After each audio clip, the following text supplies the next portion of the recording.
So, yun guys, magko-continue ako sa pagmamasilya ng skim coat.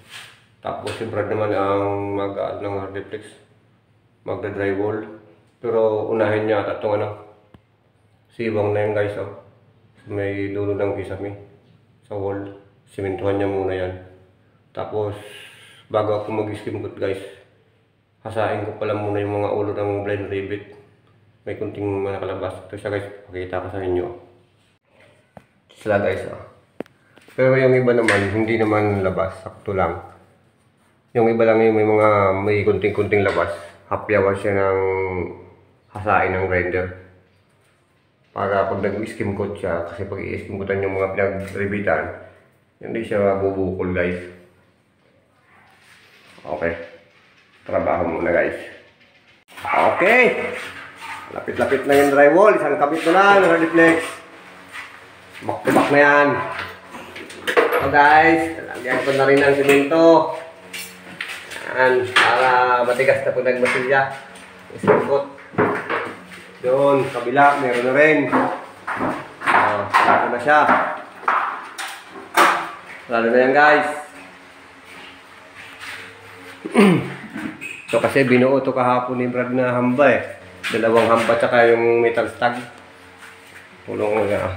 Kaya hindi pa ako nakakapag-skim coat ngayon. Kasi hinasa ko pa yung mga sa rivet ng kisame. Ayan guys, oh. Pinaghasa pa yan kanina. Ano rivet na yan? Ay, namasa na yan. Kaya para tuloy-tuloy yung pag-skim coat guys. Okay. Trabaho muna, trabaho. Ayan na siya guys. Na-drywall na rin yung sa gilid. Ito yung sa hambaw. Lagyan na rin. Dito lalagyan na lang ito ng konti dito. Finish na to. Tapos hindi to bukas ito skim coat dito. Yan. Sakad na sa oras. Kaya ito siya guys. Yan. Yung pinto nga pala ito guys. Punta dito yung bukas. Saka yung nandito naman, dito yung nilalagay.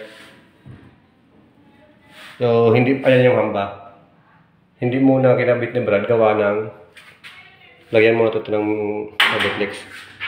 Kasi iipit yan eh. Para maipit siya. Kaya lang hindi pa namin ito malagyan ng hardiplex saka yung dagdag dito.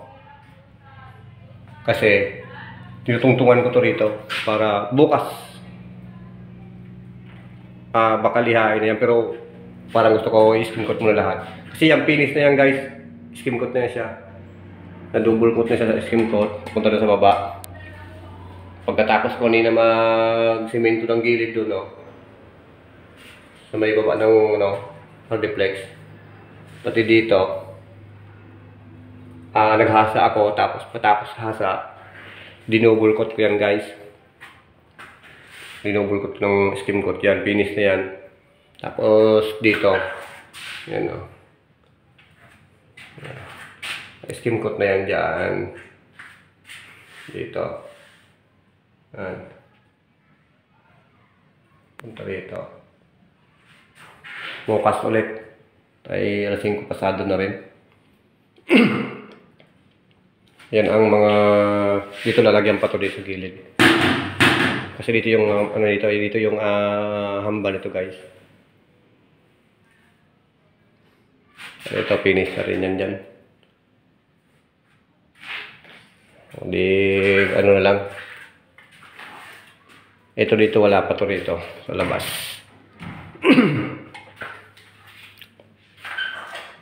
Yan.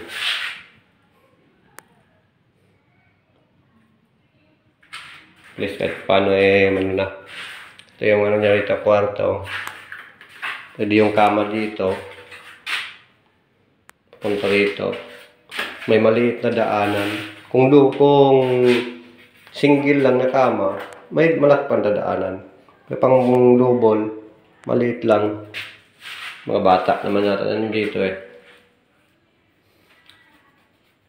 So, ito naman bukas, gagasahan ko na naman to. Yan yung kikita na yan. Para di siya puputok yung masilya. Ito guys, ganun din, yung sa kabila. Yung simento na yan, nilagyan ko muna ng skim coat yan. Tapos pag tuyo-tuyo ng konti, nilagyan ko ulit ng gasa. Tapos skim coat ulit para hindi siya puputok. Ito guys, oh. Ito siya dito. Isang manok pa lang ito dito ng gasa. Ay, ang skim coat.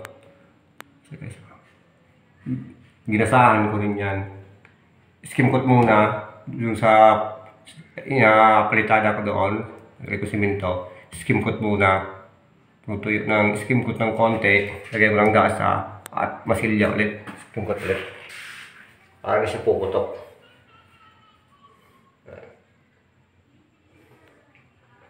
Ito na lang dito pababa. Wala pa yung baba.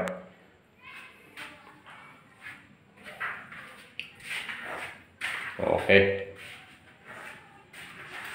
Ito drywall naman to dito eh. Butas yan.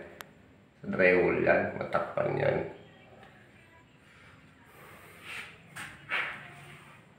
So, yun. Ito muna yung nagawa naming araw, yung ngayong araw na to. Bukas ulit. So, yun guys. Yun muna yung update sa nagawa namin ni Brother Name yung araw na to. Bukas ulit. Mag-update ulit kami bukas sa mga gawa namin maghapon. Okay guys. 5 pasado na. Ako'y uuwi pa ng Las Piñas.